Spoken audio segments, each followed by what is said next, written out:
You're listening to the Bigcast, your source for the latest in financial technology. Brought to you weekly by the Best Innovation Group, with your hosts, John Best and Glenn Sarvati. Welcome to another edition of the Bigcast. My name is Glenn Sarvati on behalf of the Best Innovation Group, where we'd like to do cool things with financial technology for credit unions. Wow, what a week. We are back from the NACUSO Reimagine Conference, and it's got some great stuff for you. Next big idea winners of a company called Goodbuy, the co-founders, Carrie Fortin and Kara Oppenheimer. We're going to be speaking to them, as well as speaking with attorney Brian Lauer of the law firm Messick, Lauer & Smith, regulars on the NACUSO circuit, talking about the regulatory environment that continues to take shape here in the credit union space. And that doesn't even begin to cover the things that happened over the course of the last week. So plenty more to talk about as well. I'm going to remind you can always find out more about the Best Innovation Group by checking out our website, big-fintech.com. You can also check out our cutownhall.com website. We have, let's see, it's not bi-weekly this time around because we took a quick break for scheduling reasons, but Wednesday afternoons, more or less bi-weekly, noon Pacific, 3 p.m. Eastern, we have a live and lively interactive hour-long session covering a lot of these same types of issues. So check that out. If you drop a note there, you'll get an invitation and you can join for free at the next time that we have one of those events, which I believe will be coming up in the early part of May. NACUSO and the Reimagine Conference. I had no idea NACUSO had been going on for 40 years at this point. I'm not sure what, I'm told that Guy Messick, also of the firm Messick, Lauer & Smith, is probably our best historian on this front. Depending on who you talk to, the first CUSO, even though it may not have technically been defined as such, probably emerged around 1978. Obviously, this event has taken on a lot of new life and scale since then. We got together with about 500 people in Las Vegas this last week. And the event took a real interesting turn right in the middle. It was a really interesting time for us all to be gathered in one place, because on the morning of day 3 of the event on Wednesday, news broke that Todd Harper and Tanya Otska, the two democratically elected board members, not democratic, let me say it again, appointed by Democrats to the NCUA board, were fired by Donald Trump, which pretty much set the entire agency into a state of chaos, for lack of a better word. And so that really took over the dialogue and the conversation in the room. The folks at NACUSO did a great job pivoting in real time that morning. They managed to kind of redefine the agenda for that last day, kind of reconvening some folks who were already on site to do a special panel to talk about the implications of that move, but at the same time retaining focus on the original purpose of the conference, on really focusing on what you can control, which just by coincidence happened to be the topic for that Wednesday afternoon. A great session from a futurist, Rebecca Ryan, on strategic foresight. And we actually used the goings on at the NCUA as kind of part of the framing mechanism to look at the difference between traditional strategic planning and strategic foresight. We got a lot more about that whole topic around the NCUA. I put together a blog on it that covers some things. Dennis Dollar talking about it, who was a former NCUA board chair, which gives him a great perspective to speak about it from his new perch as the head of Dollar and Associates. He was on the agenda and actually spoke just before the news broke, but he's actually had some public statements since then. So take a look at the blog. The link to that is available in our show notes. At this point, it's really unclear exactly what's going to happen with the board. We are down to one member of what used to be a 3-member board. The jury's out on whether there's a quorum that can actually conduct business or not. It seems like there's probably 3 possibilities of where this could head. Trump could actually attempt to replace those 2 board members. Basically, they could just let the agency kind of sit in suspended animation with one person. That has its own implications. Or to use it as an excuse that the rumors had already been starting that they might be looking to consolidate as part of the DOGE initiatives, the NCUA into a less independent agency in a more limited scope, maybe within the confines of the Department of Treasury. So we'll see where that goes with all those different things. And as if that wasn't enough, at the end of the week, after Nakiso and after those pieces of information, two other big pieces of news broke. The acquisition, which we've covered for some time here, Capital One's acquisition of Discover, finally received approval from the OCC and the Federal Reserve. That happens to be one of our bingo card items. Again, you can find out more about that if you check out the CU Town Hall. But we've checked off one more item from the bingo card, approval of the Capital One Discover merger. See what that does in terms of moving the market forward on a bunch of different dimensions. Won't get into all the details there. And then another deal that popped up last week, which was a rather complex one and has not gotten, to me, the attention it deserves. Global Payments, you may have seen, they're pretty much been positioned as making an acquisition of WorldPay, which is true. It's $24 billion acquisition of WorldPay, which had already gone through kind of its own machinations, having been spun out by FIS. FIS still had a 45% stake, but they sold the majority stake to the private equity firm GTCR. The full purchase has now gone toward Global Payments. At the same time, Global Payments sold to FIS its issuer business, which was essentially a big chunk of what they bought back in 2019, which used to be called TSYS. That was a $13 billion acquisition going the other way for FIS. It basically is positioned as kind of focusing Global Payments more specifically on the merchant side, whereas FIS takes care of the issuer side. Ironically, FIS is kind of doing the same thing by getting rid of WorldPay, unraveling a deal that it put together back in 2019. So both of these are kind of resets to some extent. Market didn't seem to be crazy about this one. Global Payments was down 20% in stock price on the announcement. There's, again, lots more to come on that one. So if you haven't seen that already, we'll put a placeholder in the show notes. You can take a look at some of the coverage, and we'll be talking about that one in the coming days. I mentioned before the next big idea competition, which is one of the highlights in my mind of the Nakiso conference. I thought they had a particularly strong field this year. I believe it was 6 companies that got on stage making pitches of their early stage solutions that can be provided into the credit union space. The winners, and I think the very worthy winners, were a company called Goodbye. And we sat down with their co-founders to have a little bit more of a chat about what they've got going on. And yet another story, I love these stories of kind of learning about credit unions along the founder journey and making a pivot to become a CUSO and work directly in the space. Let's have a listen. I'm here with Carrie Fortin and Kara Oppenheimer, the co-founders of Goodbye, who were the winners of yesterday's Next Big Idea competition here at Nakiso. Congratulations. It definitely it stood out to me as well. So I think the audience made a great choice. Thank you. That's thrilling. I think we were really impressed by the other folks who were up on stage. And so, yeah, it felt like a real victory. It's really exciting to be recognized by this industry. And yeah, I agree. It was a great group in terms of, the 6 companies that I think all had some really interesting things to share. Absolutely. One of the things I find fascinating about yours, well, first off, we'll get into your solution, but you're also making a pivot from, I guess you considered yourself consumer tech and now moving more into a CUSO space. Yeah, so we started out, like I said, when we were on the stage in 2021, just after the pandemic, both left our, jobs to start this sort of passion project of ours, which was to make it efficient and easy for folks to shop in alignment with their values, meaning from small businesses across the country, right? Redistribute opportunity into their hands. And quickly grew that, had quite a bit of traction on the consumer side. I think you said, 60,000 60,000 app downloads. And at that point, you were consumer direct. Completely consumer direct, going up against Amazon with our acquisition dollars, which you can imagine where the story takes a turn.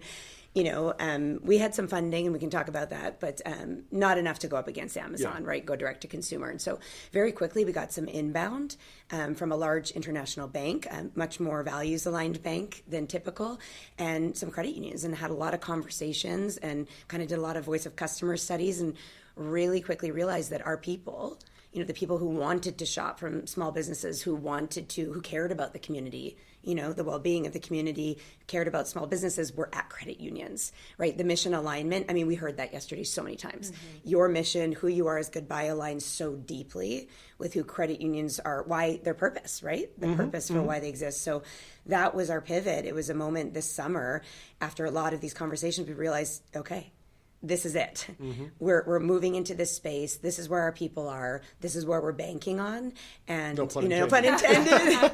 Yeah. And finding ourselves with, validation like we got last night, and a lot of, partners like looking to grow with us and offer this to their small businesses and their entire member base. Now, Carrie, I noticed you've got a Shop Small little badge right there on your lanyard too. Yeah. Now, and if you could just explain it's a marketplace, basically, an opportunity for people to find small business. I think you said it's sortable by, female owners, veteran owners, minority owners, things like that? Yeah, so it's always been really important to us. First and foremost, we believe that small business is the one thing that we all agree on, right? It is the backbone, we believe, of our communities, and we know that credit unions are serving them. For specific credit unions, we white label this, and so they can choose from a bunch of values. So veteran-owned, family-owned, women-owned, but sort of most importantly, it's about shopping local, right? Yeah. It's about these businesses that you're already brushing up against, that you're going to for coffee, for dinner, to get your oil changed, and creating this real benefit to the member. But above that, we are passionate, right? Shop small. We're passionate about small business. And so this is really a small business acquisition tool. Small businesses are starving to get a greater share of their own market, right? They need customers, they need new ones, and they need to retain the ones they have. And so this idea that a credit union already has 30,000, 200,000 folks who are based in one area, and then a couple thousand businesses, there's this chasm, what Kara always says, between those two, and we're just connecting them. We're just saying, small businesses, here's 200,000 folks who are already in your community. We want to allow you to showcase what you do, give them a little bit of an incentive to bring them in, but really small businesses now have access to all of these incredible folks. That's interesting, because when you said small business acquisition tool, you're talking about small businesses acquiring customers. My thinking is that one of the things that won you the award yesterday is credit unions looking to acquire small businesses. That's exactly it. Sorry, small business deposit acquisition. Yeah, both yes. of those. So it is both. Of course, the small businesses are going to acquire customers, but like Carrie said, first and foremost, what we're trying to share with credit unions is the success we built on the other side of the business, right? We onboarded 1,500 businesses. You've got the proof of concept. Yeah. Exactly. In 10 months. And did you do that months. kind of in specific kind of micro niche kind of geographies? It was across the board? We did national. It was part of our intention and purpose. And we were a Fast Company world-changing idea on our second launch day. And so we ended up with a lot of press that brought us to, some celebrity and some things. So it gave us that traction, but it was also a perfect solution for the moment, right? COVID, we hit that zeitgeist moment, and the world has sort of evolved since then. So we find ourselves in this other place, but I want to go back to just quickly emphasizing the small business acquisition piece is absolutely, we are providing Goodbuy as an incentive. It's quite simple, an incentive to small businesses to move over a balance to credit unions and come to them, because really it's quite ridiculous. Most small businesses don't want to bank with their big banks, but they don't know there's other options, and they have zero incentive to do so right now, right? They're sitting there thinking, why would I move it over? What does a credit union do for me? And the second they realize, one, they're community oriented, they're about, growing financial wellness for small businesses for the community, and they're then offered this solution that says, yeah, we'll give you access to our, like Carrie said, 200,000 members. It is the last sort of carrot that you can dangle to say, hey, we're going to actually help you. And it's ultimately like a lead driver, right? Because you're moving over that, they get this access for free if they move over a balance. They move over that balance, and then your team at your credit union, your business deposits team, can then nurture those relationships, learn more themselves. Like, we are creating that opportunity. Did I hear yesterday there is no cost to the small business? Did I hear that correctly? That is how we're currently modeled. So the fee, and there's no fee to the consumer. In fact, the consumer, I guess the price per se is offering presumably an incentive. The small business, they're not required to, but they often, it's some type of a lower price. Some amount of incentive for some folks, right? If it's a restaurant and everyone always offers their happy hour or something like that, right? So some place where a business is struggling and they get to tailor it to their unique business. We're not experts at all these places. So they decide what that is. But really, from the member side, it looks like this incredibly robust sort of main street of benefits, right? So it's not just a Sony discount or a Hertz discount.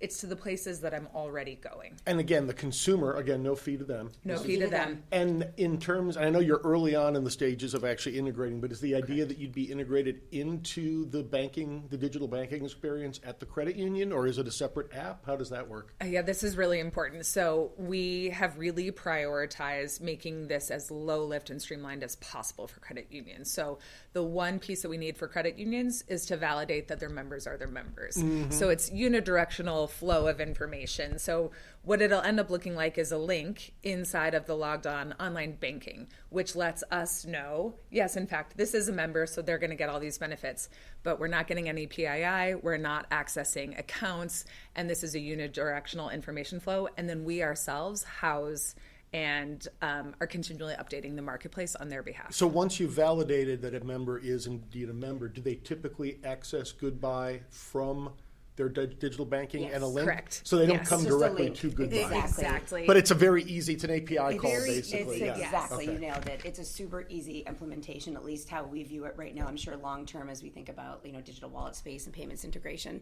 some of that could change. That's part of being an early stage startup. But we made it super easy and effective for them to just turn this on and let us do all the work. I mean, we kind of said it yesterday. It's like we build, you approve when it comes to the marketing work, the trust we've built with businesses, the onboarding. That is something we've honed. Let us do our job. Let us white label it and make it speak to your charter and your mission. And then let us go out and empower your entire team to make them highly capable of bringing on small businesses and nurturing the community. Like in our dream world, we're creating the ultimate in financial wellness because we're empowering transactions from your member base to your small business, right? It's people helping people. Yep. Like the perfect loop. And your small businesses are then growing because of that access that you've created. So it is really leaning deeply into that credit union mission. I know you're very early into the credit union integration. Yep. You're not live at this point. You're actually in the process of forming a CUSO, right? Yeah, exactly. So we're in the process of forming a CUSO, and we've got a couple of folks who are committed both to invest, and we're in sort of the contract phase with getting some pilots off the ground. So hopefully we'll have some exciting news and some names we can name shortly.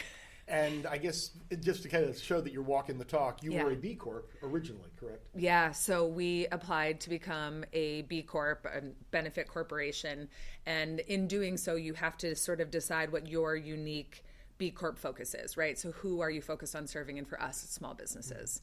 And we think that really growing small businesses is how you grow wealth and how you serve underserved populations and how you can sort of create a lot of access. So that has always been our focus. And as Kara said earlier, that's how we knew we found our home in credit unions. Well, I loved what I heard yesterday on stage in 8 minutes, and I love it even more after 10 minutes here. When people want to find out more, try Goodbuy. Is that the website? Yes, Exactly. so it's trygoodbuy.com, and Goodbuy is obviously GOODBUY. And, they can reach out directly to myself, Kara Oppenheimer, Carrie Fortin, directly on LinkedIn. And I believe it's just your first names, right? Kara and Carrie at Try At Try Goodbye. Goodbye Try is the Goodbye, email. yep. Exactly. Kara and Carrie, thanks so much. Looking forward to seeing where this goes. Thank you, so Glenn. much. So as I said, really enjoyed their conversation and their solution, Goodbye. I think it was a tight competition. And for the first time this year, the Next Big Idea actually awarded 3 checks to the top 3 finishers. It was a pretty close battle. Goodbye won. And the second place finisher was Scamnetic, who's Al Pasquale, their founder. We spoke to them about a month back, I think it was. We'll post a link to that conversation.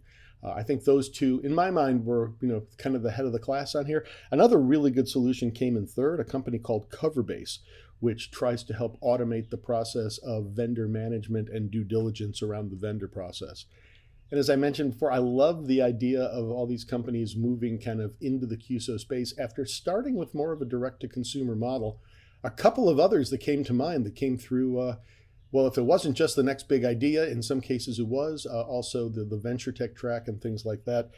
Companies, again, we've spoken to here, Debbie, which is now heavily involved in the credit union space, as well as Goalsetter, also have kind of taken a similar path along those lines. The Legal Topics Roundtable is always a high point of the NCUSO conference as well. I'm pretty sure you're familiar with the CUSO law firm, and I mean that literally because their URL is cusolaw.com, Messick, Lauer, and Smith.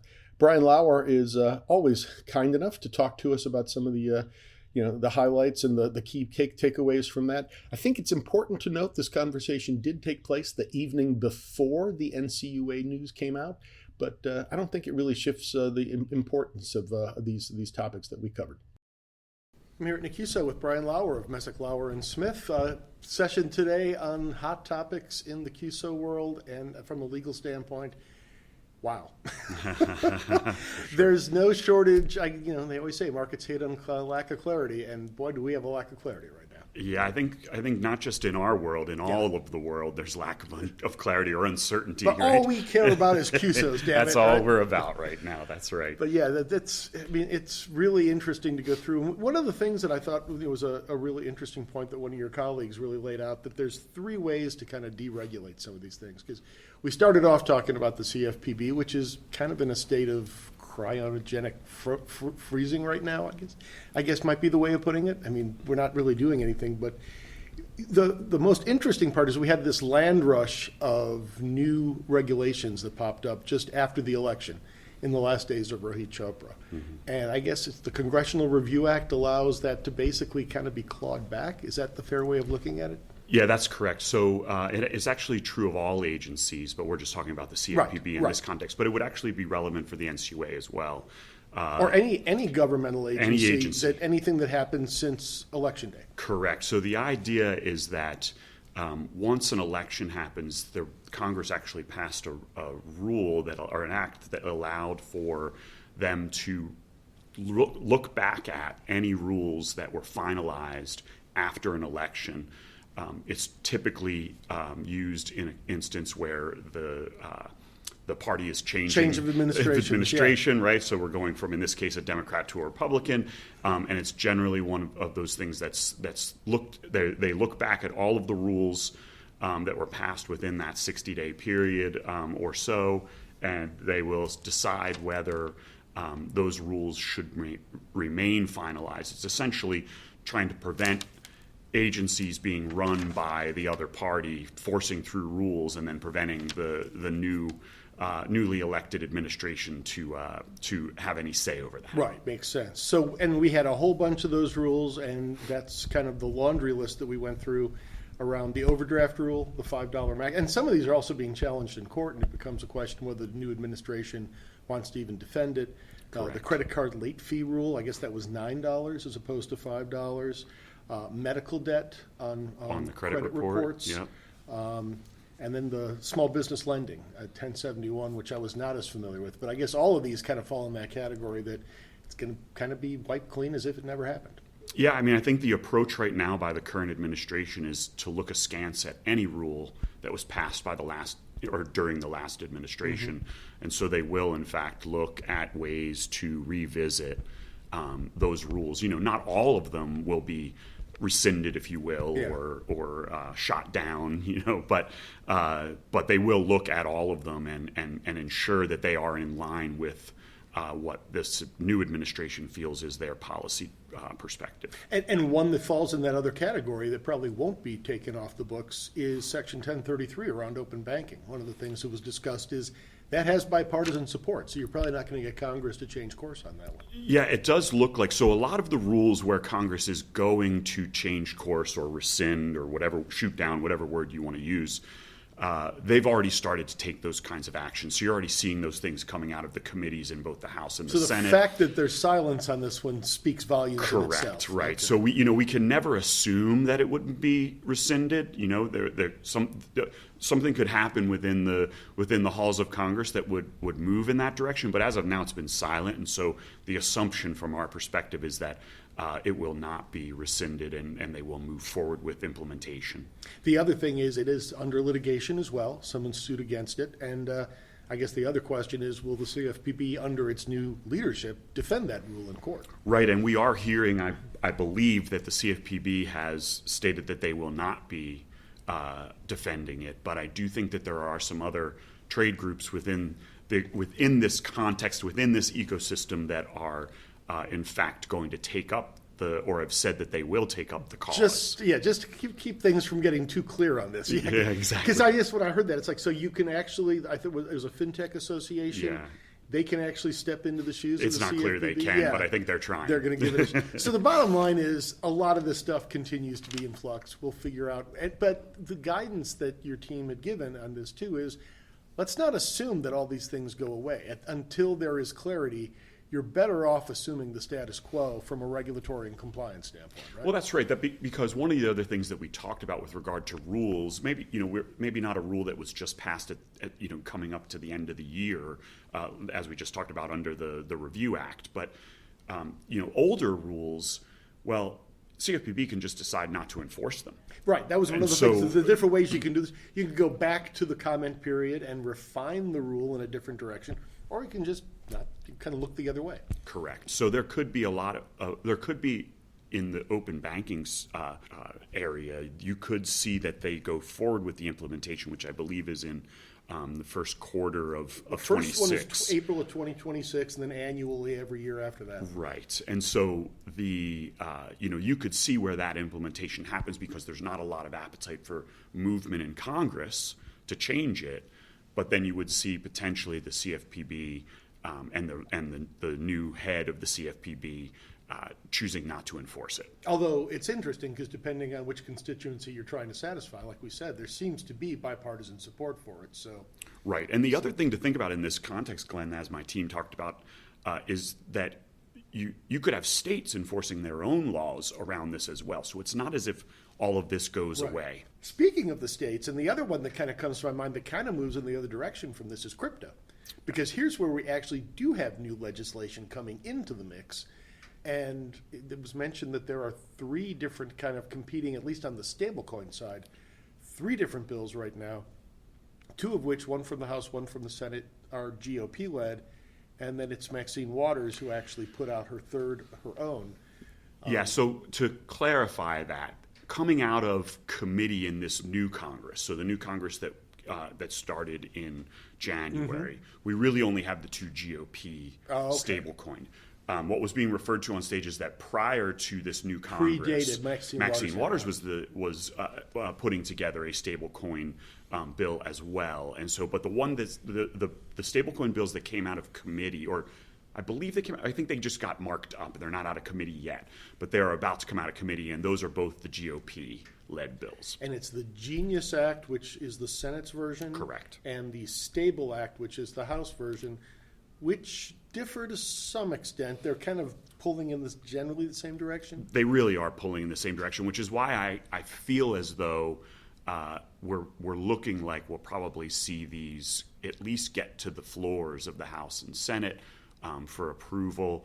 The reconciliation, where they go in and then they have to come together and make their bills one, right, reconciled. That process, I think, will move forward. The only thing I could see holding it up is if, there are thin margins in both the House and the Senate. While the GOP controls both houses, there are thin margins, and that's especially significant in the Senate because you would need to get your 60 votes for closure. Although, is this another one? It doesn't feel to me like stablecoin would be a terribly kind of partisan issue. I wouldn't think you'd be absolutely lined up, 100% on each side. I think you're right, and I think that there is some appetite on both sides of the aisle to get, as you said, Maxine Waters had her own bill, and I'm not. So it wasn't like she wasn't saying stablecoins no. Exactly. She was just saying a slightly different approach to it. Exactly, and so and I will say that looking at that act versus those that are coming out of the House and Senate today, not dramatically even different. Okay. So I do think you will see some movement on this. I think it's an important issue. One thing that I think is clear, though, is we've already made the determination that stablecoins will not be treated as securities. That one seems to be kind of water under the bridge. I think that is correct, yes. So what else do you see kind of to be watching for in the near term? One thing we did talk about, OCC and FDIC have basically kind of cleared the playing field a bit, at least for banks, not for credit unions. NCUA has not followed their lead yet with regard to custody of crypto? Correct, yes. So the OCC has opined in the past that banks can, in fact, custody crypto and provide other crypto services. And the NCUA has done some of that. They've mostly focused on working with third parties that are providing crypto, but not having credit unions themselves doing that.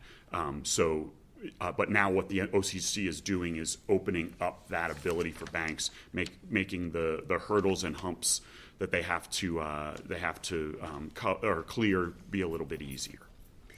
I think I heard one of your colleagues also mention that, just again, this is just tea leaves. Nobody knows for sure, but the uncertainty that we're seeing right now probably is going to continue at least into Q3, maybe Q4, and then at least to the extent that we can expect some sense of normalcy, if we want to call it that, at least then we have maybe about a year's worth of running room until the next midterm election?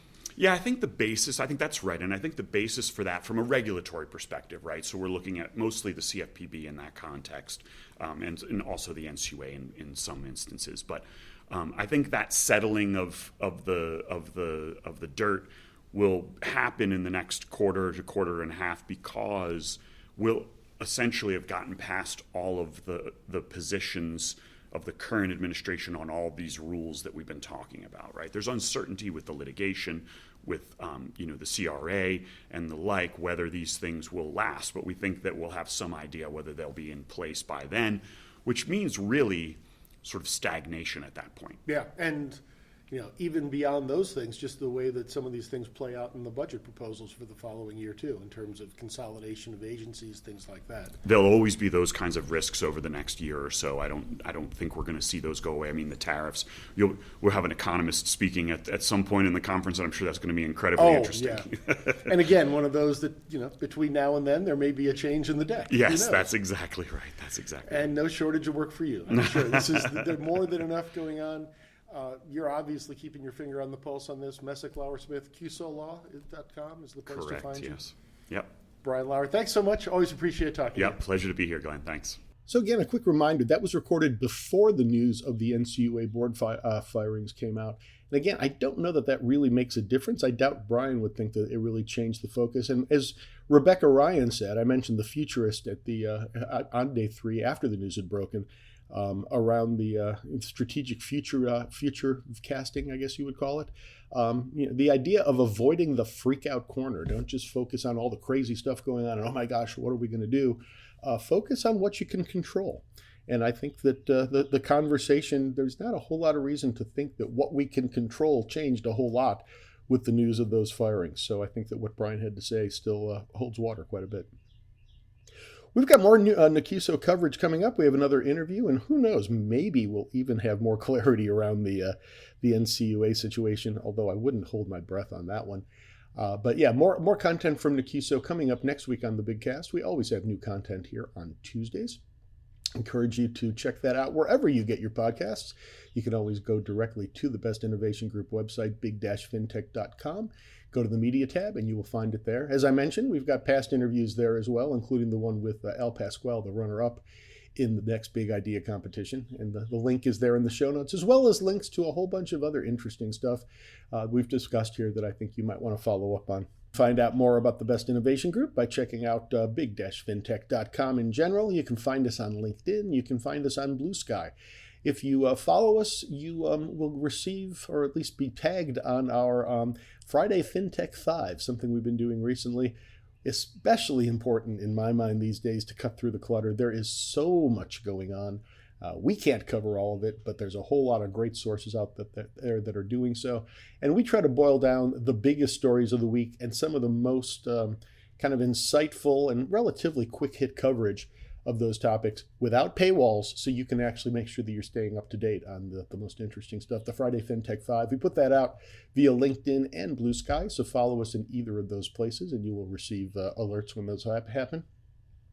Again, my name is Glenn Sarvati. My firm is 154 Advisors. You can track me down through the Best Innovation Group, or you can find me directly on Blue Sky at 154 Advisors or on LinkedIn. As I said, we're back next week. More content from NACUSO, more exciting stuff coming up, including the NACHA Payments Conference. We talked to the folks from NACHA last week. That conference will be coming up very shortly, and we'll be gathering the latest and greatest out there as well. Always love to hear from you. Drop a note. Talk to several of you, I believe, at the NACUSO conference, and always appreciate having those live in-person conversations as well. Hopefully we can do some of those in New Orleans at NACHA Payments. Until then, again, my name is Glenn Sarvati. We're the Best Innovation Group, and thanks as always for listening. Check back each week for the latest from the Big Cast. Or better yet, we hope you'll consider subscribing for free via Spotify, Stitcher, Apple, or wherever you get your podcasts. If you have questions or comments, we'd love to hear from you. Tweet us at Big FinTech, email info@big-fintech.com, or visit us at big-fintech.com and click on the Media tab, where you can post a comment or check out our archive of hundreds of past episodes. See you next week.